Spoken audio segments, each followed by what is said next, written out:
السلام علیکم ورحمۃ اللہ وبرکاتہ نحمدہ ونصلی علی رسولہ الکریم اما بعد الحمدللہ آج ہمارا یہ درس قرآن کا تیسرا پارہ ہے جس کے اندر آپ کے سامنے ابتدا کے اندر سورہ بقرہ انشاءاللہ رہے گی اور اس کے بعد سورہ آل عمران کا کچھ حصہ آئے گا۔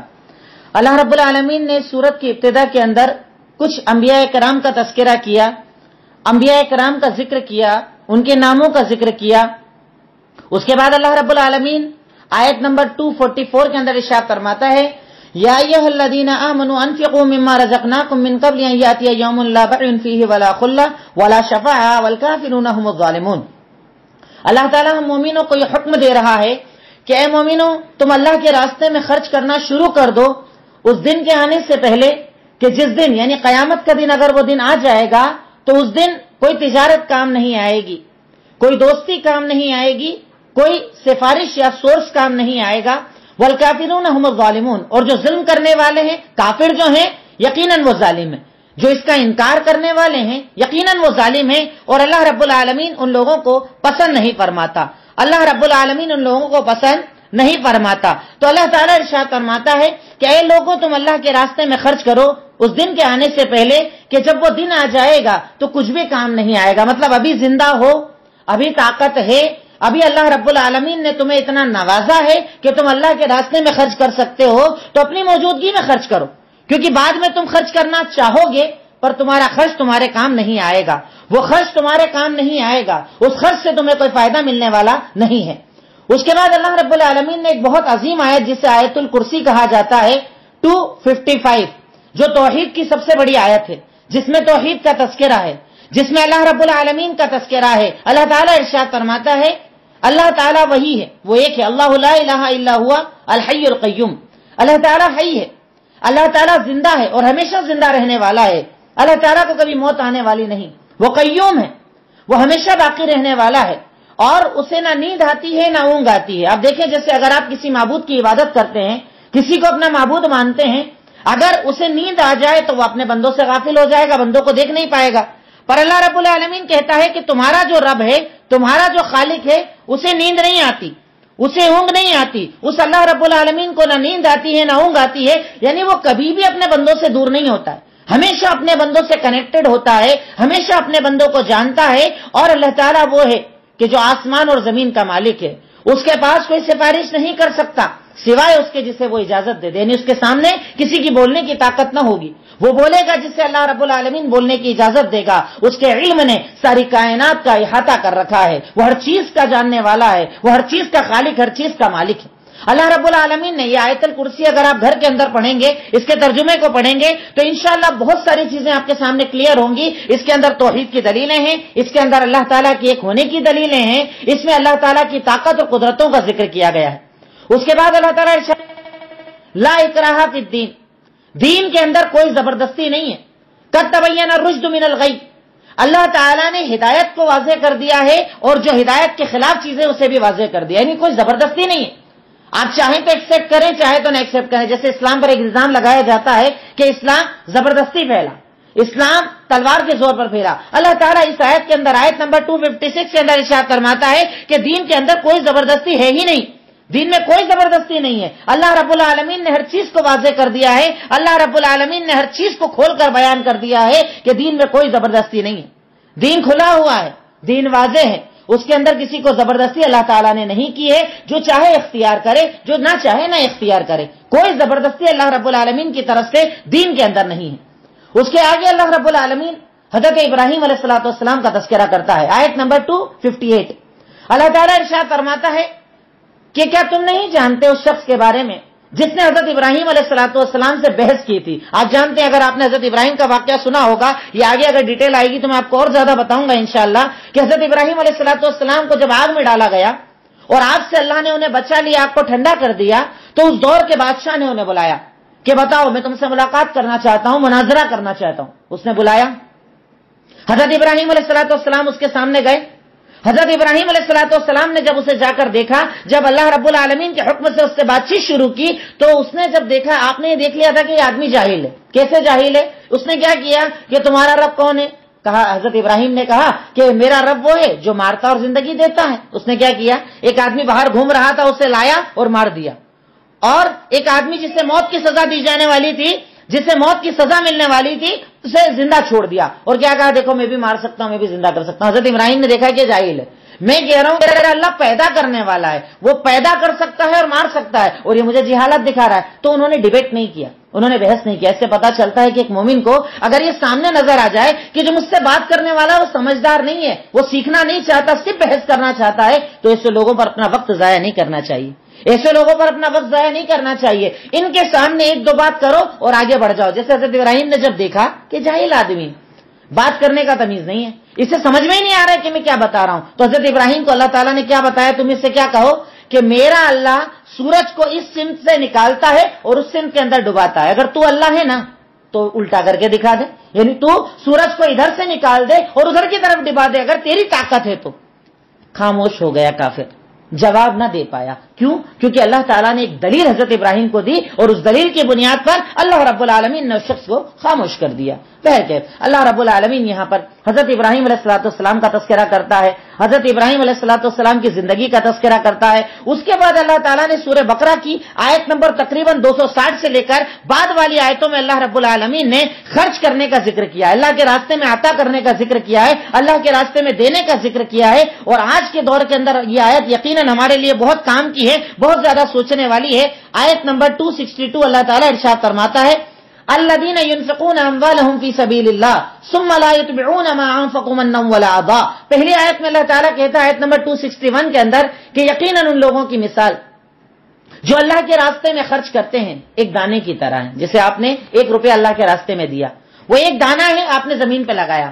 اب اس ایک دانے سے اللہ تعالیٰ کہتا ہے کہ 7 بالیاں نکلتی ہے اور ہر بالی کے اوپر اللہ تعالیٰ 100 دانوں کو لگا دیتا ہے. یعنی آپ نے ڈالا ایک، اللہ رب العالمین نے اسے 700 بنا دیا. اللہ تعالیٰ کہتا ہے کہ میں تیرے معیار کے اوپر، میں تیرے اخلاص کو دیکھتا ہوں، میں تیرے عمل کو نہیں تیرے اخلاص کو دیکھتا ہوں. تو کتنا دیتا ہے یہ نہیں دیکھتا، میں یہ دیکھتا ہوں کہ تیری نیت کیسی ہے، تیرا انداز کیسا ہے، تیری چاہت کیسی ہے. میں تیری نیت کو دیکھ کر فیصلہ کرتا ہوں. اگر تو اللہ کی رضا کے لیے 1 روپیہ دیتا ہے، اللہ تعالیٰ کہتا ہے کہ میں تیرے اس 1 روپیے کو 700 بنا دیتا ہوں. اور اللہ تعالیٰ کہتا ہے تو 700 تو بتانے والی بات ہے، میں اس سے بھی زیادہ بڑھا دیتا ہوں. یعنی ایک مومن کو اللہ کے راستے میں خرچ کرتے رہنا چاہیے، کیونکہ اللہ رب العالمین ہمارے خرچ کرنے کی بنیاد پر، اللہ رب العالمین ہمارے دیے ہوئے کی بنیاد پر ہمارے مال کو بڑھاتا ہے. پر اس کے بعد اللہ تعالیٰ ایک شرط بتا رہا ہے. کیا کہہ رہا ہے؟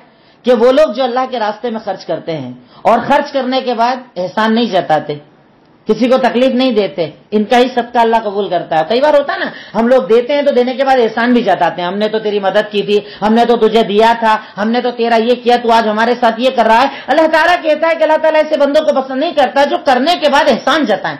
احسان جتانے والوں کو اللہ رب العالمین پسند نہیں فرماتا ہے. یہاں تک کہ اللہ تعالیٰ کہہ رہا ہے اس کے بعد آیت نمبر 263 کے اندر ارشاد فرما رہا ہے کہ تو اس سے بہتر ہے کہ تو اچھی بات بول دے، یعنی نہیں دے مت دے، دے کر اگر احسان جتانا ہو تو اس سے بہتر ہے تو مت دے، اس سے اچھا ہے تو کوئی اچھی بات کر لے، کسی کو معاف کر دے. یہ زیادہ بہتر ہے اس صدقے سے کہ جس کو دینے کے بعد احسان جتایا جائے. اللہ تعالیٰ اسے پسند نہیں فرماتا. اللہ رب العالمین بالکل اسے پسند نہیں فرماتا کہ دینے کے بعد انسان احسان جتائے، دینے کے بعد اللہ رب العالمین کے انعام اور کرم کی بجائے کہ اللہ نے مجھے دیا ہے، اللہ نے مجھے عطا کیا ہے، اس کی بجائے وہ یہ سوچے کہ میں نے کیا لوگوں پر احسان کیا ہے، تو اللہ رب العالمین ایسے بندے کو پسند نہیں فرماتا ہے.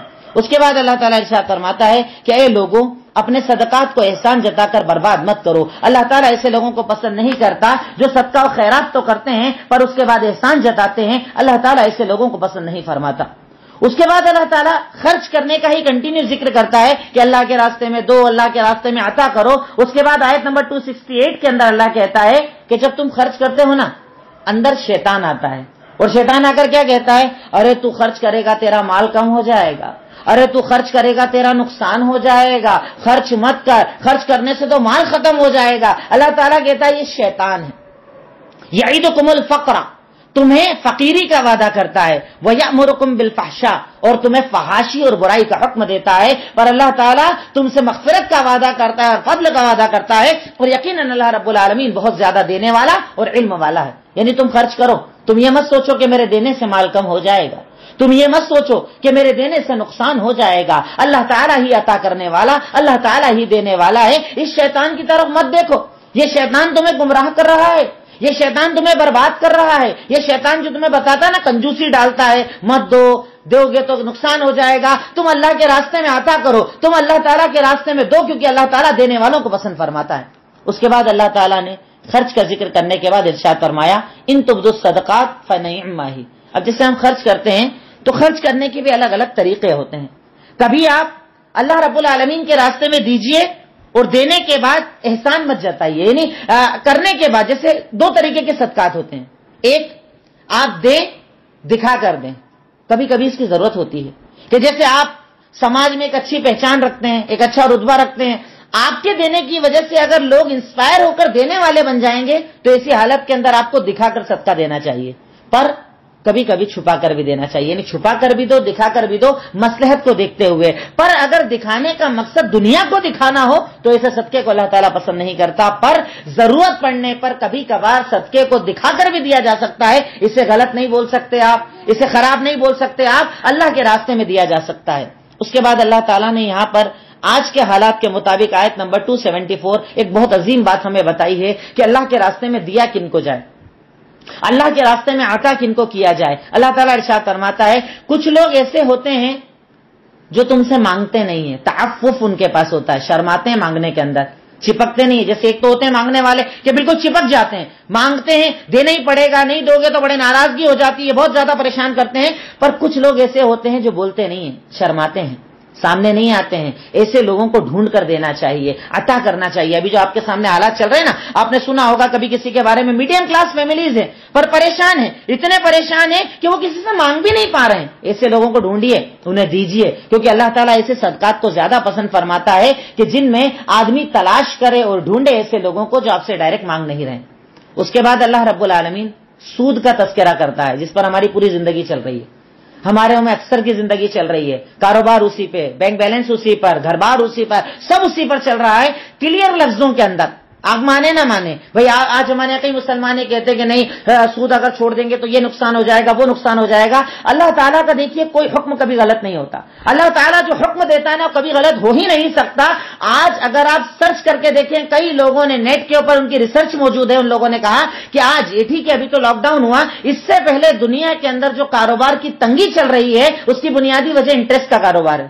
جب ہم نے سود خوری کو عام کیا، جب ہم نے بہت زیادہ سود خوری کو عام کیا تو سود خوری کی وجہ سے آج کاروبار برباد ہو گئے۔ میری اوقات نہیں ہے کار کی، میں کار لے آیا، میری اوقات نہیں ہے بنگلے کی، میں نے بنگلہ بنا لیا۔ تو جب ہم نے اپنے آپ کو ان چیزوں کا عادی بنایا جو ہماری اوقات نہیں ہے، کاروبار برباد ہو گئے۔ جو حلال کما رہے تھے وہ بھی برباد ہو گیا، جو حلال کھا رہے تھے وہ بھی ختم ہو گیا، اور اس کے ذریعے ہم نے اپنی زندگیوں کو تباہ کر لیا۔ اللہ تعالیٰ کہتا ہے آیت نمبر 275 کے اندر کہ یقیناً وہ لوگ جو سود کا کاروبار کرتے ہیں کل روز قیامت وہ ایسے اٹھیں گے جیسے کسی کو شیطان لگ گیا ہو۔ آپ نے دیکھا کبھی جیسے شیطان کا اثر ہو جاتا ہے، وہ آدمی کیسا ہو جاتا ہے؟ بدحواس، کچھ سمجھ میں نہیں آتا اس کو کیا ہو رہا ہے کیا نہیں ہو رہا ہے۔ اللہ تعالیٰ کہتا ہے کہ ایسے لوگ یہ جو سود کا کاروبار کرتے ہیں نا، قیامت کے دن ان پر عذاب یہ آئے گا، قیامت کے دن ان پر عذاب یہ ہوگا کہ وہ شیطانیت والی حالت میں اٹھیں گے، بالکل یعنی سمجھ میں نہیں آئے گا کیا ہو رہا ہے ان کے ساتھ، کچھ سمجھ میں نہیں آئے گا ان کو، بالکل بدحواسی کے عالم کے اندر ہوں گے۔ اور اس کے بعد اللہ تعالیٰ ایک چیز اور ہی کہتا ہے کہ جانتے ہو یہ لوگ کون ہوں گے؟ جو یہ کہتے ہیں کہ انٹرسٹ کرنا جائز ہے، انٹرسٹ کا کاروبار جائز ہے۔ آج ہمارے یہاں کئی ماڈرن مسلمان ہیں نا جو کہتے ہیں کہ آج کے دور کے اندر تو انٹرسٹ کا کاروبار کیا جا سکتا ہے، لون لینا غلط نہیں ہے۔ یہ وہی لوگ ہیں جن کے بارے میں اللہ تعالیٰ کہتا ہے کہ یہ وہ لوگ ہیں جو کہا کرتے تھے کہ کاروبار اور سود میں کوئی فرق نہیں ہے، جیسے ہم کاروبار کرتے ہیں ویسے سودی کاروبار کوئی فرق نہیں پڑتا۔ یہ غلط ہے، اللہ تعالیٰ اسے جائز قرار نہیں دیتا۔ اور ایک چیز اس کو سننے کے بعد بھی اگر کوئی مومن سود سے توبہ نہ کرے، سود سے اپنے آپ کو دور نہ کرے، تو میں سمجھتا ہوں کہ اس کے دل کے اندر ایمان میں بچا ہی کیا ہے۔ اللہ تعالیٰ ارشاد فرماتا ہے آیت نمبر 279 کے اندر فَإِن لَّمْ تَفْعَلُوا، اگر تم لوگ ایسا نہیں کرو گے، یعنی سود سے نہیں بچو گے، سودی کاروبار سے نہیں بچو گے، تو اللہ تعالیٰ کے اعلان کر رہا ہے فَأَذَنُوا بِحَرْبٍ مِّنَ اللَّهِ وَرَسُولِهِ، سود کا کاروبار کرنے والا اللہ اور اس کے رسول سے جنگ کا اعلان کر رہا ہے۔ اللہ اکبر، بہت بڑی بات بتائی گئی شریعت میں کہ آپ سود کا کاروبار کر رہے ہیں نا، مطلب آپ ڈائریکٹلی اللہ اور اس کے رسول کے خلاف جنگ کا اعلان کر رہے ہو کہ اللہ میں تجھ سے جنگ کرنا چاہتا ہوں، اور جنگ کر کے کوئی جیت سکتا ہے؟ یہ وہی ہار ہے۔ کاروبار برباد, دکانیں برباد, بینک بیلنس برباد, جو کمایا تھا وہ بھی ختم, زمینیں لے لی بک نہیں رہی, اپنی اوقات سے زیادہ خریدی کر لی اور برباد ہو گئے ہیں. یہ جو سب وجہ ہے نا, یہ اللہ اور اس کے رسول سے جنگ کا اعلان ہے, کیونکہ اللہ رب العالمین نعوذ باللہ سے لڑنے کے لیے نہیں آ رہا ہے. اللہ تعالیٰ سے لڑنے کا مطلب یہ ہے کہ آپ اپنی زندگی کو برباد کر لو گے, آپ اپنی آخرت کو برباد کر لو گے, آپ اپنے آپ کو برباد کر لو گے, اور اللہ رب العالمین اس چیز کو پسند نہیں فرماتا ہے. اللہ رب العالمین نے اس چیز کو پسند نہیں فرمایا ہے. بہرکیف اللہ رب العالمین نے یہاں پر احکامات کا ذکر کیا. اس کے بعد ایک عظیم آیت ہے جو سب سے بڑی قرآن کی آیت مانی جاتی ہے, جسے آیت الدین کہا جاتا ہے.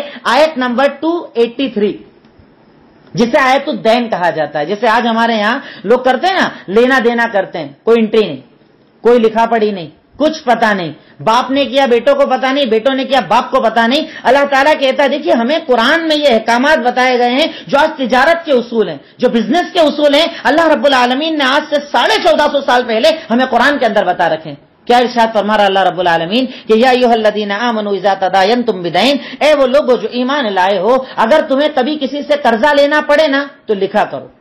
لکھا پڑھی ہونا چاہیے, ہر چیز لکھت میں ہونا چاہیے, تمہارے پاس ریٹن فارم میں ہونا چاہیے, اور اس کے اوپر تمہیں 2 گواہ بنانا پڑیں گے. 2 گواہ تمہارے پاس ہونا چاہیے جو گواہی دیں. اگر اچانک تمہارا انتقال ہو جائے تو وہ 2 گواہ آ کر بتائیں تمہاری اولاد کو, اگر اولاد ہو تو تمہارے ماں باپ کو, کہ تمہارے باپ نے یہ قرضہ لیا تھا اسے ادا کرو.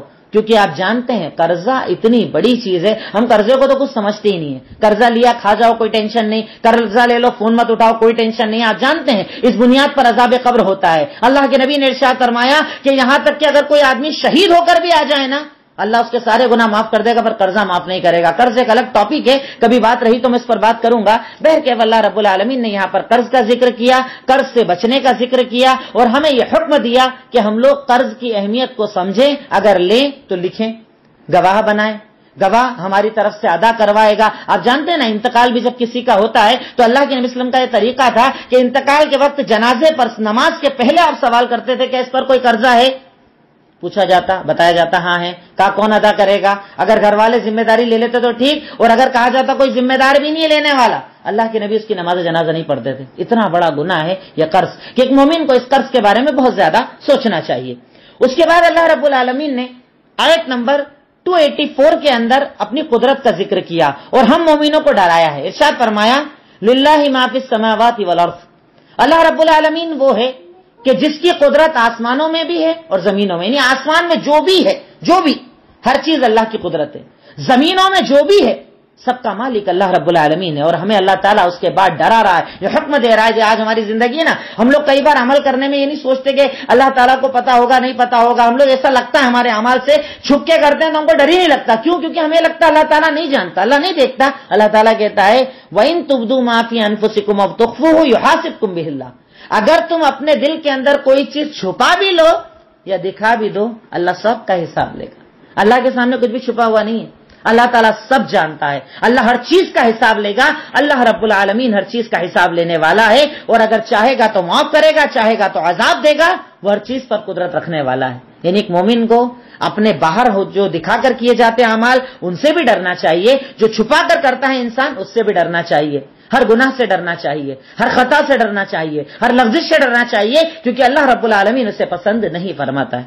اس کے بعد سورہ بقرہ کی آخری 2 آیت جو سب سے قیمتی آیتیں ہیں. یہ 2 آیتیں اگر پڑھی جائے اللہ شیطان سے محفوظ رکھتا ہے, اللہ بیماری سے محفوظ رکھتا ہے, اللہ تعالیٰ ہر فتنے سے محفوظ رکھتا ہے. رات میں پڑھنے کا حکم دیا, دن میں پڑھنے کا حکم دیا, تو آدمی کو ان 2 آیتوں کو یاد کرنا چاہیے. سورہ بقرہ کی آخری 2 آیت جو آمن رسول سے سٹارٹ ہوتی ہے, اور اس کے بعد والی آیت جس میں اللہ تعالیٰ نے دعاؤں کا ذکر کیا ہے. جیسے آپ جب دعائیں مانگیں تو اس آیت کو آپ پڑھ سکتے ہیں. آپ اللہ تعالیٰ سے کہہ رہے ہیں ربنا لا تؤاخذنا ان نسینا او اخطانا, اے اللہ بھول میں کیے گئے گناہ کو معاف کر دینا, اے اللہ ہماری غلطیوں کو معاف کر دینا, اے اللہ ہم پر وہ بوجھ مت ڈالنا جس کی ہم طاقت نہ رکھیں. تو اللہ تعالیٰ سے اب الگ الگ دعائیں مانگ رہے ہیں, اور بڑی پیاری دعا ہے جو ہمیں یاد بھی کرنا چاہیے, پڑھنا بھی چاہیے. اس کے بعد سورہ آل عمران. آل عمران مطلب عمران کے گھر والے. عمران کون تھے؟ حضرت مریم علیہ الصلوۃ والسلام کے والد, کیونکہ اس سورت کے اندر ان کا تذکرہ ہے, اس لیے سورت کا نام آل عمران یعنی عمران کے گھر والے ہیں. اللہ رب العالمین ارشاد فرماتا ہے, ابتدا کے اندر اللہ تعالیٰ اپنی قدرت بتاتا ہے, ان اللہ لا یخفی علیہ شیء فی الارض ولا فی السماء. اللہ تعالیٰ کون ہے؟ آسمان اور زمین میں کوئی چیز اس سے چھپی ہوئی نہیں ہے, وہ ہر چیز کا جاننے والا ہے, وہ ہر چیز کا خالق ہے, وہ ہر چیز کا مالک ہے. اللہ رب العالمین سے کچھ بھی چھپا ہوا نہیں ہے. اس کے بعد اللہ تعالیٰ کہتا ہے هو الذی یصورکم فی الارحام کیف یشاء, وہی تو ہے جو تمہیں ماں کے پیٹ کے اندر تصویر دیتا ہے، تمہاری شکل بناتا ہے، تمہاری صورت بناتا ہے. تم کچھ نہیں تھے، منی کا ایک حقیر نطفہ تھے، ماں کے پیٹ کے اندر گئے، گوشت کا لوتھڑا بنے، پھر اللہ نے ہڈی پہنائی. اللہ تعالیٰ کہتا ہے کہ اگر رحم مادر کے اندر تیرے چہرے کو کوئی چہرہ بناتا ہے، تیری شکل و صورت بناتا ہے، تیری اسمارٹنس بناتا ہے، تو اللہ رب العالمین بناتا ہے، جیسے چاہتا ہے ویسے بناتا ہے. اور اس کے آگے اللہ تعالیٰ کہتا ہے لا الہ الا ہو، اس کے سوا کوئی عبادت کے لائق نہیں. وہ عزیز الحکیم، وہ عزیز بھی ہے اور حکمت والا بھی ہے. یعنی تمہیں اللہ کی عبادت اکیلے کرنا چاہیے، اللہ کے ساتھ کسی کو شریک نہیں کرنا چاہیے، اللہ جیسا کسی کو نہیں ماننا چاہیے، اللہ کی قدرتوں کے اندر کسی کو شریک نہیں ماننا چاہیے. کیوں؟ کیونکہ اللہ جیسا کوئی نہیں ہے، اللہ جیسا کوئی نہیں ہے. اللہ اکلوتا ہے، اللہ خالق ہے، اللہ مالک ہے. اللہ کی کوئی عبادت کے اندر شریک نہیں کیا جا سکتا، کیونکہ وہی تمہیں پیدا کرنے والا، وہی ہر چیز کا بنانے والا. اور پھر یہاں پر ایک بڑی پیاری دعا ہے جو ہمیں رمضان کے اندر بھی پڑھنا چاہیے، غیر رمضان میں بھی پڑھنا چاہیے. اللہ تعالیٰ سے ہمیشہ یہ دعا پڑھنا چاہیے.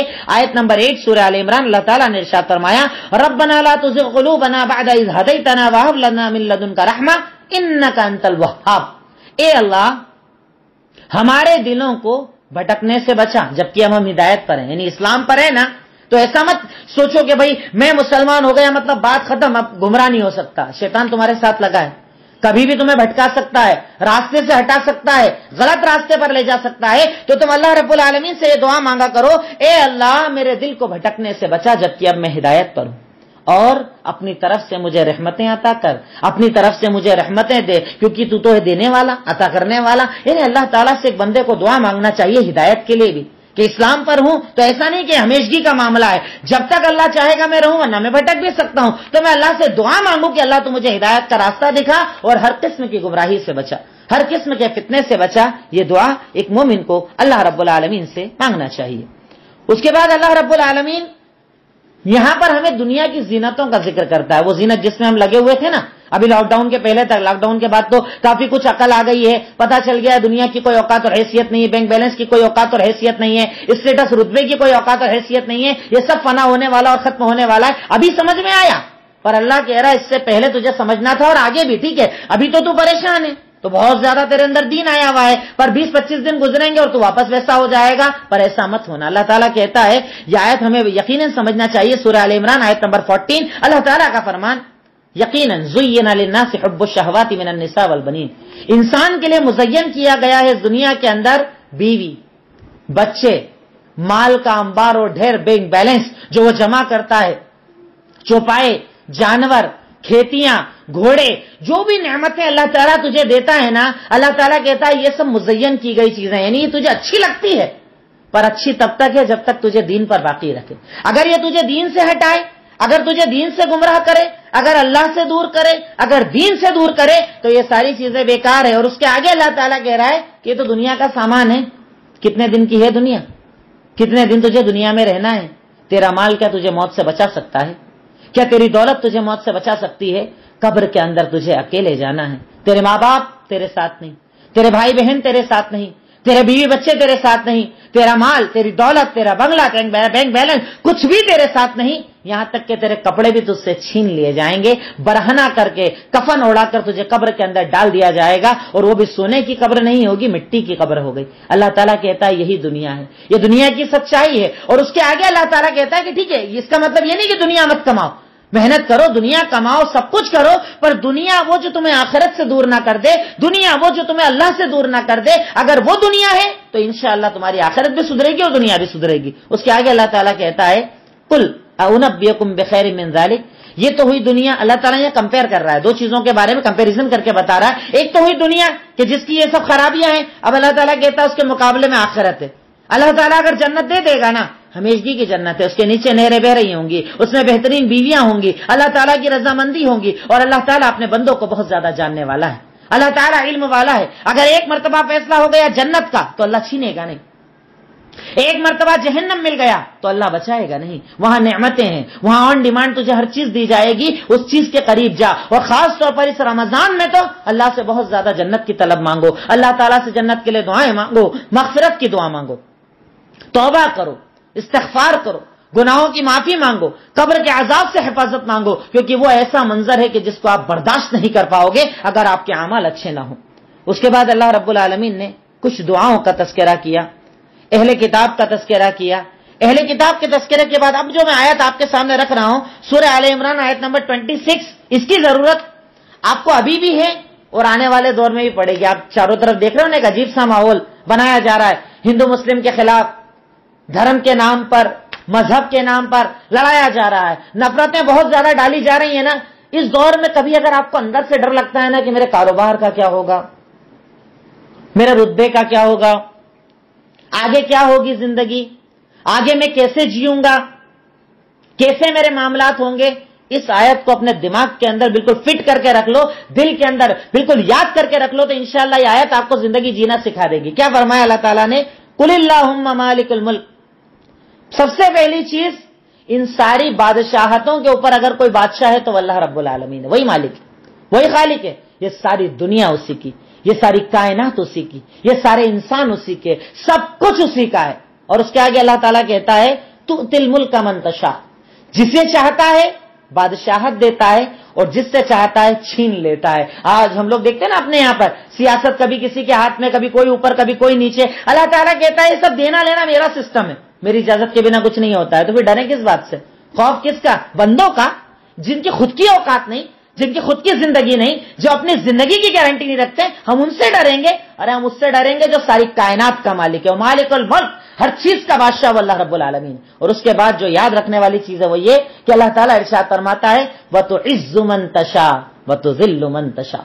عزت کا دینے والا بھی اللہ جسے چاہتا ہے دیتا ہے، اور ذلت کا دینے والا بھی اللہ جسے چاہتا ہے ذلیل کر دیتا ہے. تو عزت اللہ کے سوا کہیں اور تلاش مت کرو، اللہ کے علاوہ کہیں اور عزتیں مت ڈھونڈو، اپنے دین کو مت بیچو، اپنی شریعتوں کو مت بیچو، اپنے اسلام کو لوگوں کے سامنے ذلیل مت کرو. فوکٹ میں ایسی جگہوں پر جا کر بحثیں مت کرو کہ جہاں پر تمہارے دین کو تمہارے نام پر ذلیل کیا جائے. اپنے عزت کی حفاظت کرو، اپنے دین کی حفاظت کرو، کیونکہ عزت دینے والا بھی اللہ اور ذلت دینے والا بھی اللہ. وہی عزت کا دینے والا، وہی ذلت کا دینے والا. ہر چیز کا اختیار اس کے ہاتھ میں ہے. کون ہے عزت کا دینے والا؟ ارے ساری کائنات ایک ساتھ جمع ہو جائے اور آپ کو ذلیل کرنا چاہے، اللہ نہ چاہے گا تو ذلیل نہیں کر پائیں گے. اور ساری کائنات جمع ہو کر آپ کو عزت دینا چاہے اور اللہ نہ چاہے تو عزت نہیں دے پائیں گے. اس لیے اب عزت کا ٹینشن تو بالکل مت رکھو، وہ سب اللہ رب العالمین کے اختیار میں ہے. پھر اس کے بعد اللہ رب العالمین نے ذکر کیا کہ تم اپنے اعمال کے بارے میں ڈرو، کیونکہ اللہ تعالیٰ تمہارے سارے اعمال کو جاننے والا ہے.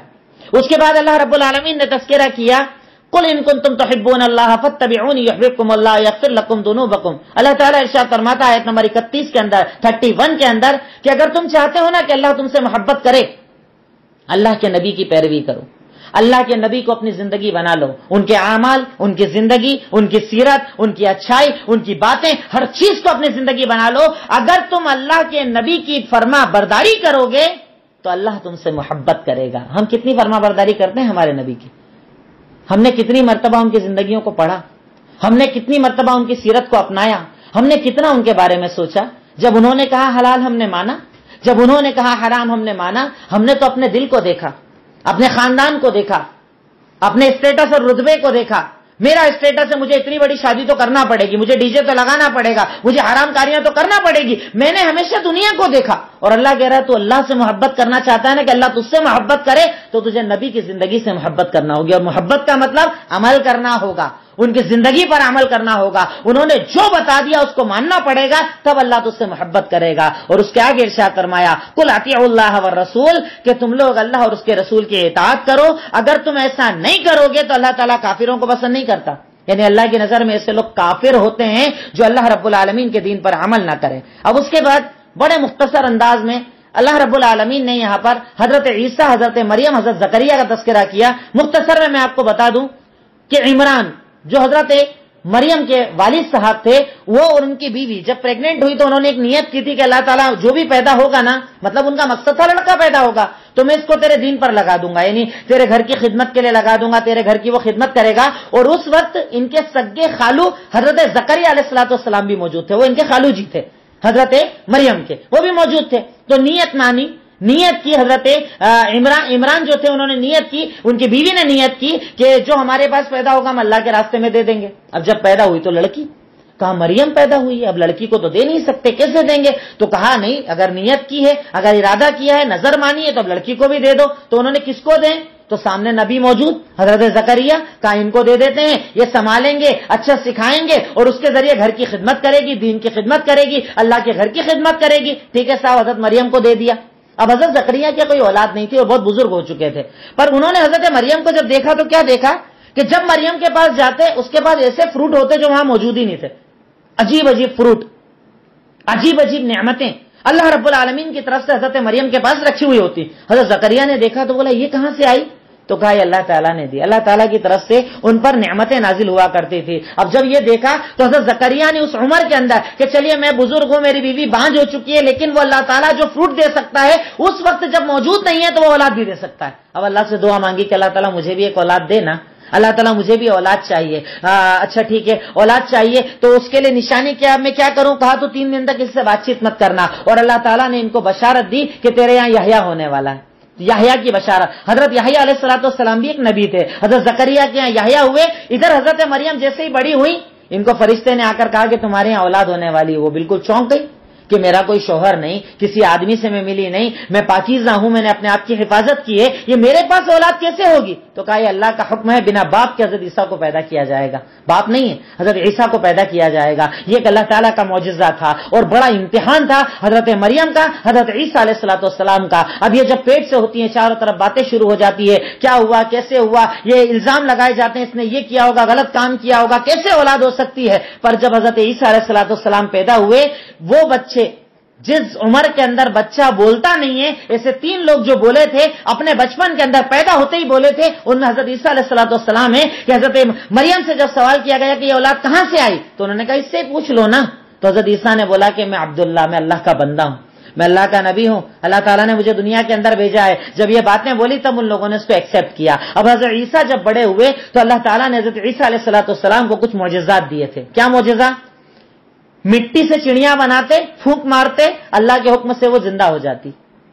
آنکھ میں جس کی روشنی نہیں ہوتی، جس کو کوڑ کیا برس کی بیماری ہوتی، ہاتھ پھیرتے اس کی بیماری ٹھیک ہو جاتی. اور تم کیا کھا کر آئے ہو کوئی نہیں آتا بتا دیتے، گھر میں کیا اسٹوریج ہے وہ آپ بتا دیتے. پر ساتھ میں ایک بات دیکھیے، اللہ تعالیٰ بار بار ریپیٹ کر رہا ہے آیت نمبر 49 کے اندر کہ یہ جو بھی عمل کرتے تھے وہ کہا کرتے تھے اللہ کے حکم سے ہو رہا ہے، میری کوئی حیثیت نہیں ہے، اللہ تعالیٰ کرنے والا. یہی چیز ہمارے اندر ہونا چاہیے کہ ہم ہر عمل کے اندر بولیں کہ کرنے والی ذات اللہ کی، عطا کرنے والی ذات اللہ کی، دینے والی ذات اللہ کی. پر ہم کیا بولتے ہیں؟ میرا گھر، میرا بنگلہ، میری گاڑی، میں نے کیا، میں لایا. اللہ اس ذات کو پسند نہیں کرتا. یہ نبی ہیں اور کہہ رہے ہیں اللہ نے دیا، اللہ کرواتا ہے، اللہ کے کرنے سے ہوا، اللہ کا کرم ہے، اللہ کا احسان ہے. ایک مومن کو ہر وقت اللہ رب العالمین کو اپنے ساتھ رکھنا چاہیے. اس کے بعد جب یہ حضرت عیسیٰ علیہ السلام دعوت کا کام شروع کرتے ہیں تو لوگ ان کے دشمن ہو جاتے ہیں. اس دور کے اندر یہودی ان کے دشمن ہو جاتے ہیں، ان کو مارنے کی پلاننگ کی جاتی ہے. ایک گھر کے اندر جہاں پر یہ تھے عبادت گاہ کے اندر مارنے کے لیے لوگ جمع ہوتے ہیں، تو ان کو مارنے کے لیے سب سے پہلا جو آدمی آتا ہے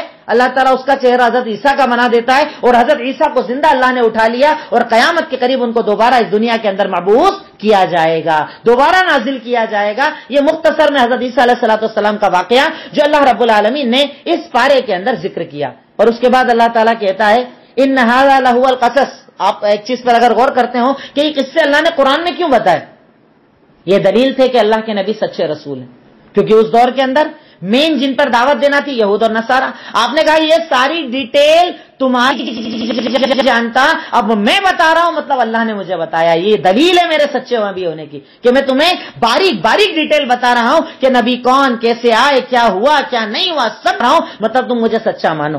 اس کے بعد اللہ تعالیٰ نے یہودیوں کا تذکرہ کیا، یہودیوں کی دعوتوں کا تذکرہ کیا، یہودیوں کے گناہوں کا تذکرہ کیا، یہودیوں کے غلط اعمال کا تذکرہ کیا کہ کیسے وہ اللہ کی آیتوں کو بیچا کرتے تھے، کیسے وہ قرآن پر عمل نہیں کرتے تھے، کیسے وہ احادیث پر عمل نہیں کرتے تھے. یعنی جو نبی کی بات ہوتی ہے اسے حدیث کہا جاتا ہے، ان ساری باتوں کو نہیں مانتے تھے. اللہ رب العالمین نے اس کا تذکرہ کیا. اس کے بعد اللہ تعالیٰ کہتا ہے ایک عقیدے کی بات، ایک عقیدہ ہمیں سکھا رہا ہے کہ دنیا کے اندر جتنے بھی نبی آئے کسی نے یہ نہیں کہا کہ تم ہماری عبادت کرو، انہوں نے ہمیشہ کہا کہ تم اللہ کی عبادت کرو. عبادت کے لائق ذات کون سی؟ صرف اللہ کی. آیت نمبر 79 سورہ آل عمران اللہ نے ارشاد فرمایا کہ جتنے بھی نبی اس دنیا کے اندر آئے انہوں نے کہا کہ اللہ کی عبادت کرو، اس کے سوا کوئی عبادت کے لائق نہیں. اور انہوں نے کبھی حکم نہیں دیا کہ تم نبیوں کی عبادت کرو، فرشتوں کی عبادت کرو، اس کی کرو، اس کی کرو. یعنی عبادت کے لائق ذات صرف اللہ رب العالمین کی ہے. وہی عطا کرنے والا، وہی دینے والا، وہی سننے والا، وہی ہر چیز پر قادر، وہی ہر چیز پر قدرت رکھنے والا. ہم تو صرف اللہ کے نبی ہیں اور اللہ کے رسول ہیں، ہم میسنجر ہیں، ہم اللہ کا پیغام پہنچانے کے لیے آئے ہیں. یہ دعوت سارے نبیوں نے اس دنیا کے اندر دی. اور اس کے بعد اللہ رب العالمین آج کے پارے کے بالکل اینڈ کے اندر ایک بات ارشاد فرماتا ہے کہ اگر تم کوئی نیکی کرتے ہو نا، آیت نمبر 91 میں اللہ کہتا ہے کہ یقیناً وہ لوگ جو کفار ہیں ان کے عمل چاہے کتنی ہی نیکیاں کر لے، دنیا بھر کا صدقہ و خیرات کر لے، اللہ تب تک قبول نہیں کرے گا جب تک کہ وہ اسلام نہ مانے. اگر اسلام پر ہیں تو اللہ نیکیاں قبول کرتا ہے، اگر تیرے دل کے اندر اسلام موجود نہیں تو اللہ تعالیٰ تیری نیکیوں کو قبول نہیں کرتا ہے. میں پھر ایک بات آپ کے سامنے ریپیٹ کر رہا ہوں کہ اتنے سے وقت میں نہیں چاہتا ہوں بہت لمبی بات ہو، 35 منٹس جو ہے بہت ہوتے ہیں، مور دین انف ہوتے ہیں. میرا مقصد صرف اتنا ہے کہ آپ اس کو پڑھیے نا. ابھی جیسے میں نے 3 دن ہو گئے 2 پارے آپ کے سامنے رکھ چکا، کتنے لوگوں نے اس کی اسٹڈی کی، اور جب آپ پڑھو گے نا آپ کا دماغ کھلے گا انشاءاللہ. آپ کو لگے گا کہ مطلب واقعی میرا رب قرآن میں کیا کیا کہہ رہا ہے، کیا کیا باتیں بتا رہا ہے، کتنی پیاری تعلیمات دے رہا ہے. اور انشاءاللہ اگر آپ قرآن کو سمجھ کر پڑھنے لگ جاؤ گے نا، حرام سے بچ جاؤ گے، حلال پر آ جاؤ گے، اللہ کی قدرت آپ کو سمجھ میں آ جائے گی، اللہ کی طاقت آپ کو سمجھ میں آ جائے گی، اور انشاءاللہ آپ کی زندگی کے اندر ایک بہترین تبدیلی ہو جائے گی. اور اس تبدیلی کے ذریعے آپ اپنے آپ کو ایک پکا مسلمان محسوس کرو گے، پکا مومن محسوس کرو گے. اخیر میں اللہ تعالیٰ سے دعا ہے، اے الہی مولا رب العالمین، اے خالق مالک رحمان رحیم، یقیناً تو غفور ہے تو غفار، تو رحمان ہے تو رحیم، تو اول ہے تو آخر ہے، تو ظاہر ہے تو باطن ہے، تو ہر چیز پر قادر ہے. اے اللہ ہم تیرے محتاج، تیرے فقیر ہیں. الہی تو ہم تمام کے گناہوں کو معاف فرما دے. اے اللہ ہماری خطاؤں کو معاف فرما دے. اے اللہ ہماری لغزشوں کو معاف فرما دے. اے اللہ جانے انجانے میں جو ہم سے گناہ ہو جاتے ہیں اسے معاف فرما دے. اے اللہ ہم تیرے بندے ہیں نا، اے اللہ ہم محتاج ہیں نا، اے اللہ ہم ڈرے ہوئے ہیں، اے اللہ ہم پریشانیوں کے اندر ہیں.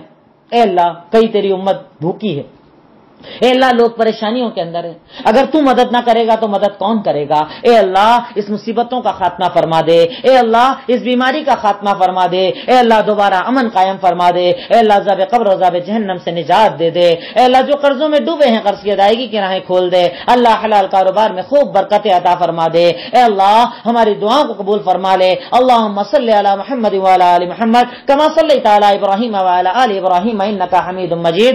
اللہم بارک علی محمد وعلى آل محمد كما باركت على إبراهيم وعلى آل إبراهيم إنك حميد مجيد. وآخر الدعوانا أن الحمد لله رب العالمين. السلام عليكم ورحمة الله وبركاته.